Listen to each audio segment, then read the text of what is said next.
So the title of the show is The Shape of the Wind is a Tree, and this is a poem by a very well-known American poet, Wendell Berry.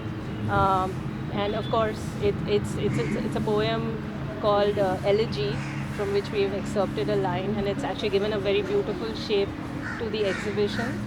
Um, and of course, an elegy is about mourning and loss, but it's also about continuity. It's also about a deep relationship with land, with memory, and with transmission and continuity as well.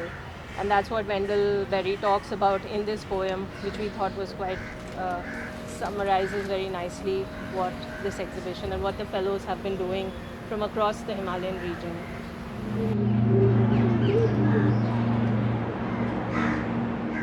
We are Bere Art Collective. We are part of a larger collective based in Kokrajhar, Assam. That we and we are trying to work in the convergence of ecology, tradition, and artistic practices. Trying to re-explore the aspect of reverence for nature in our traditional practices, and based on that value we have been working in Dhirbil, which is a freshwater lake within Chakrasila Wildlife Sanctuary in Assam, and this structure is actually the culmination of our 1 year field work, field stay, and the conversations with the communities living near Dhirbil.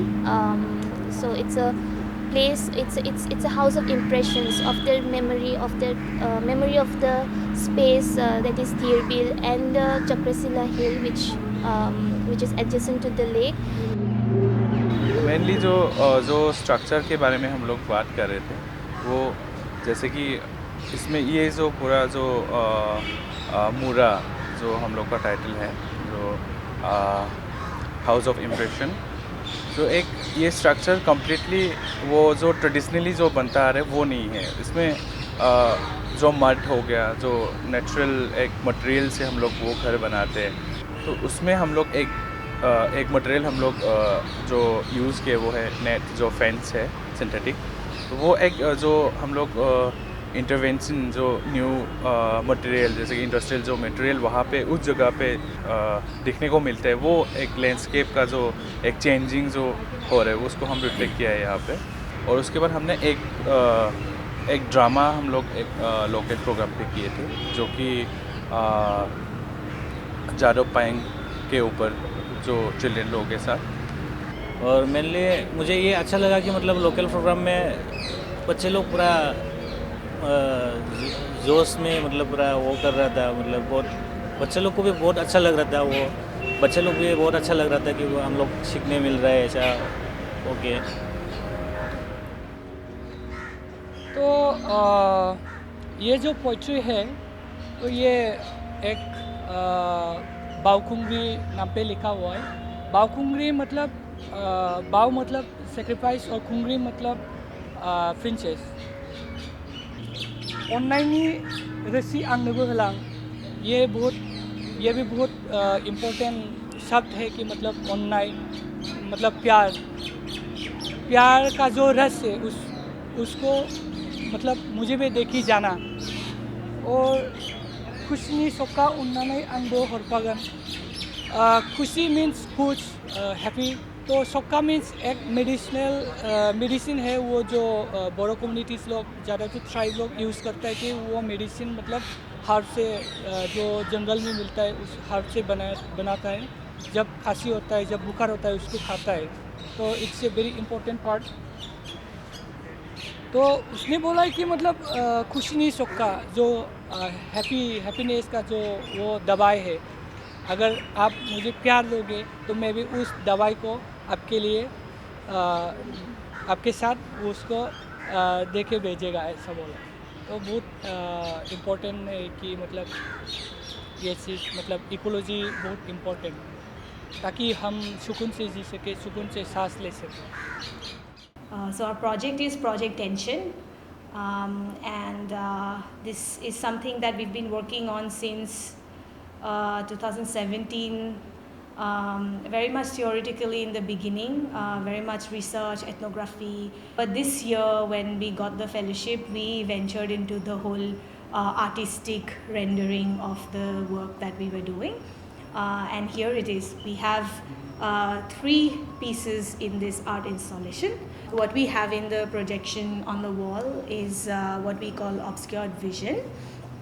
When Sham and our anthropologist friend Nikita were interviewing people of the Gaddi community, one line that came up again and again was that tension is वो नीचे से आ रहा है. You know, ये सब जो pollution है, tourist है, you know, ये सारे tension नीचे से आ रहे हैं. So we took that phrase, tension rolling in from the plains, and we felt that a parallel that could be seen in the, you know, like the weather and the climate of the region is the clouds rolling into the mountains. And we thought that's a very beautiful visual anecdote that we'd like to play around with. And this is the piece that's kind of talking about that. So the next piece that we have is called Dera. So Dera is a shepherd hut that it's a Gaddi term for a shepherd hut. And you know, wherever the shepherds go, they pick up their dera on their back and then they unfold it in places where they want to stay, and they open it up and set it up there and then.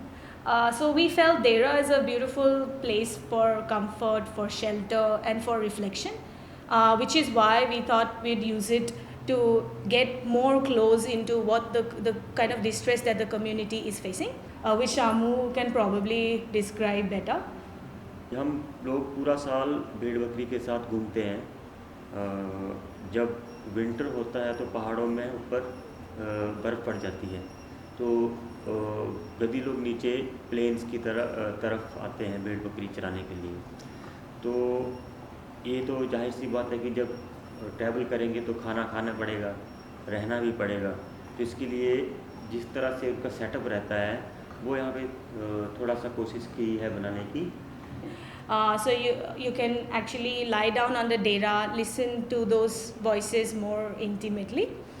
And then we also have a documentary that that shows like the kind of how the local program went. So we did we were supposed to do a public discourse for the local program, but we thought instead of like having a sitting, we thought we'll do like a more nomadic style public discourse. So we did a walk. We climbed up the mountains, and on the way we did various activities that was planned to kind of to facilitate the dialogues. My project is Braiding Roots, which is an exploration of the act of braiding as a native language. And this project is based on my community, which is the Apatani community from the Jiro. The fellowship has given me a chance to explore this topic that I have always wanted to pursue but never found support. I belong to an animist religion called Dhanipolo. And we are nature worshippers. Mostly we pray sun and moon, and along with it every other elements too. Making totems has always been part of our identity and our culture. It's a living culture for us, and it's a very active memory that we have. This video has been another extension of my project, where I go back to my uncles and tell them to sort of, this was on the spot. Like one day we all came together, and I just put on the recorder and I started giving them cues. Out of the memory, they started to perform this, and you can see there are also multiple hands. It's also intergenerational. What I'm trying to put here is like this act of making totems is something that is a part of our inherent memory, and it's a part of our language that we don't need to sort of articulate it with actually speech or anything, because everything has been informal way, like informal observation and through informal learning only. So yeah, this is basically my exploration. अरे तुम कौन हो? मैं शिकारी हूँ, बादशाह सलामत के शिकारगाह का मुहाफिज हूँ. मेरी आंख लग गई थी और बादशाह सलामत का सारा शिकारगाह भाग गया। जैसे शेर, चीता, भालू, लोमड़ी सारे जानवर भाग गए। अब मुझे उनका कोई नामो निशान चाहिए ताकि मैं उनको पा सकूं। पहले मुझे बताओ तुम कौन हो? बहचुस रोजान वनस मजदूर,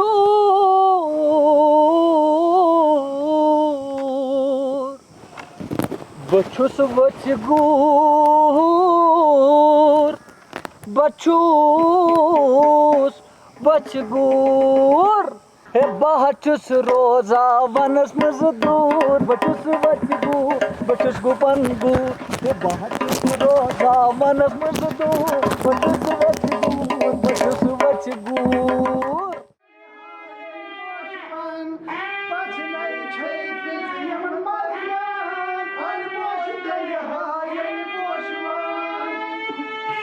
And plunging into a twisted dream that tells a decade-old tale.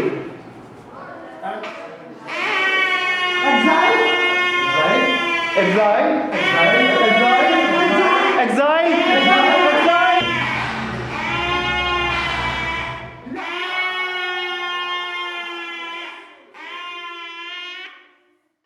Zindrozn bapat chi maraluk मरखना लती पाठे चखा प्याल क्यों हो कम ची न कंगो कई मोदन का सुनों सुथा long जो Aryam ni bam kayulang ni mayel mo kyo ni mayel mo kyo sethari utha achari ombam sethari utha achari ombam nahan se song seba nahan se song seba.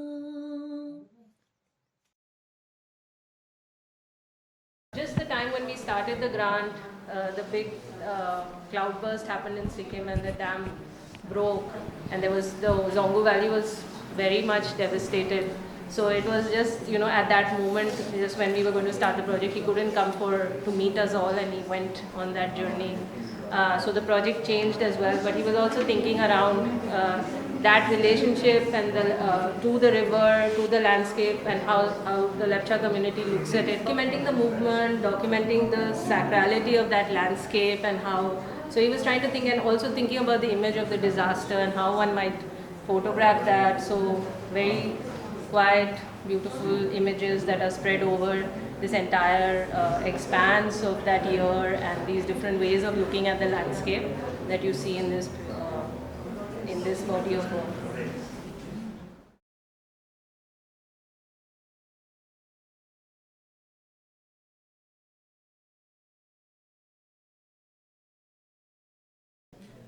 नौ पर विकास का, नौ पर विकास का, विनाश के निकैरियों पहाड़ को खोजवे सणी पछाणवे सणी, खोजवे सणी पछाणवे सणी, लेकिनो सुधार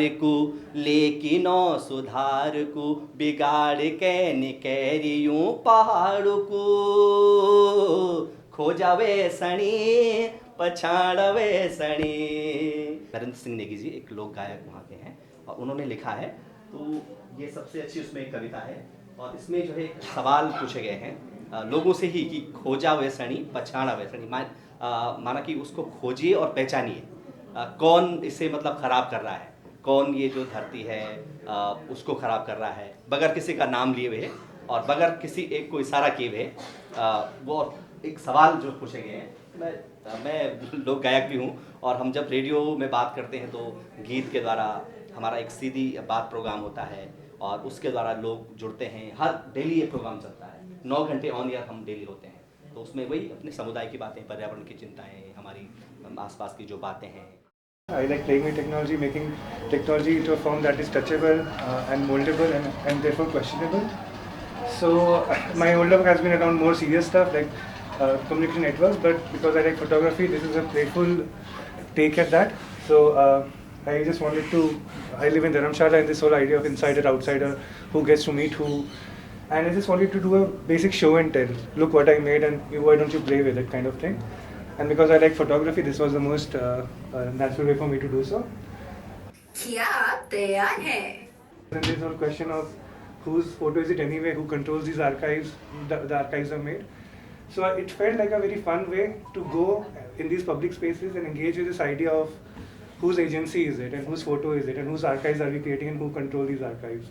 I mean, lately there's been a lot of archive-related work that is happening, but also we need to question the ownership and the power of these archives. Our region and our cultural history, there's a lot of forgetting and there's a lot of collective amnesia, let's say. So beyond a certain point, because of influences in history, through the coming of missionaries, new teachings, then the insurgency that Mizoram experienced especially, there's a lot that has been forgotten. So in that stead, rather than going back to look at folk dance as something set in stone that needs to be remembered or recollected, I was looking at how stories and how we share stories can help us find something new in how we compose and how we choreograph and how we bring that kind of knowledge system into contemporaneity, not just confined to the region, but also as a way to share to other dancers, musicians and artists across the country and even outside, to kind of oppose this Western aesthetic a little bit also that's so exact in choreography or training. I think we're always used to reproducing or being so exact, but here in the way that we tell stories, there's always so much transformation, there's so much agency to each storyteller, and that's what I'm trying to bring through this research with the collaborators on how, with each dance that we perform, how can it change, how can we bring out each person's individuality, each person's interest. So that's what we're trying to show and portray through stories and dance. The motifs you see are just the movement systems that we've been developing over the year on how to meet different dancers. The first time meeting, how do we find a common language, regardless of experience, regardless of dance styles.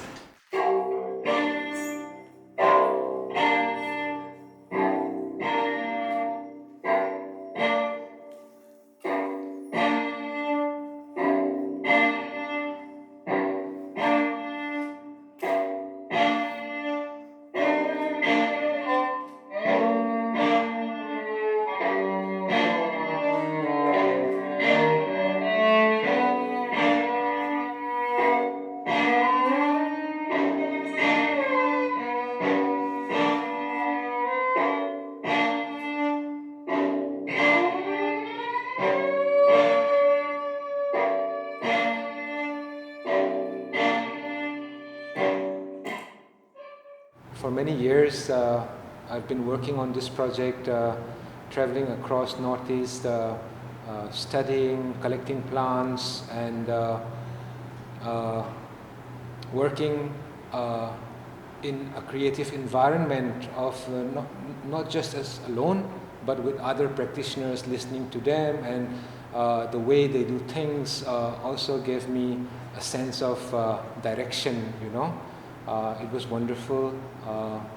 This project of collecting plants from Manipur, Nagaland, Arunachal would not have been possible in such a short span of time if it wasn't for the collaborators and friends and elders from the villages that I visited, because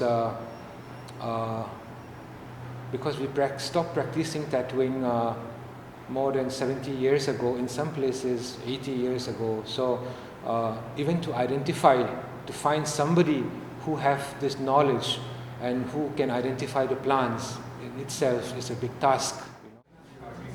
When we look at tattoo, we like it or not like it, but it surely captures our attention. It sparks curiosity, right? And for us, tattoo is a very powerful marker of our identity that goes beyond this lifetime into the next. That is the belief of my people. And if we travel across the country, we realize that India is the country with the most diverse tattoo traditions in the entire world. Somehow, the story or the importance of these markers was forgotten, and we also gradually forgot about the stories that were being told through these tattoos. I must do something about this because it is not just a marking that looks aesthetically, that makes us separate from other communities, but it carries a lot of stories, memories, and significance to our people. And without the understanding of this, the way we weave our cultural identity would be incomplete. My name is Sereng Mutu. I'm from Ladakh. For FICA Fellowship 2023-4, I have started to explore Ladakhi kitchen. I mean, since it became very personal space, I wanted to understand how different my kitchen is from the rest. So then on, I started to went out of the kitchen to see how different they are in the region. So, I mean, not to explore the overall Ladakh, but I started off with I started to focus on this industry work from west to east or east to west. So I started from the west to east, and I wanted to take that journey to see how different they are, culturally how different we are. So, and in addition to that, I was also interested in the movement of these objects that comes into market through Sikkim or Nepal border, or earlier it was the informal border, that informal trade that used to happen in Changthang. So I wanted to see this transformation and this confluence together. So with this drawing, initially I wanted to have certain kind of drawing element into the picture, but it slowly started to take shape because when I was interviewing the craftsmen, they use this certain kind of charcoal. Within the charcoal itself, they have like wide range of charcoal they use, and among them, the best quality that they found is the Sibakthon charcoal. So one of the reasons for the craftsmen to stay in that valley is also because of these plants that was easily found in that region. So when I went, for me, I have always thought the Sibakthon is like this bushy and there are no wide range of it. But to my surprise, there are like this huge tree with like a big trunk, which I haven't seen in Ladakh. Many places there are like very rare ones. So I wanted to have this landscape together with the same charcoal. I redraw them. I started off with interviewing the chilling metal workers because they become like one of the important people in Ladakhi kitchen spaces in terms of producing the materials. So when I went and interviewed them, when I started to find out their generation was from the Nepali, Newari metal workers who came to work, and then since then on they've been producing a lot of these copper and brass materials into Ladakhi kitchen. So with the hybridity like these very popular manufactured like these colorful items that comes into my kitchen became like very interesting play of the old and the new, and over a time how they kind of, I thought that these still images within the shelf are performing in a way. They shape us, they shape our identity, because over a time we forget and we think that okay, this is also a part of our culture, no matter how they look. No matter they are mass produced or like handcrafted, it's a combination of both of the things that they come together.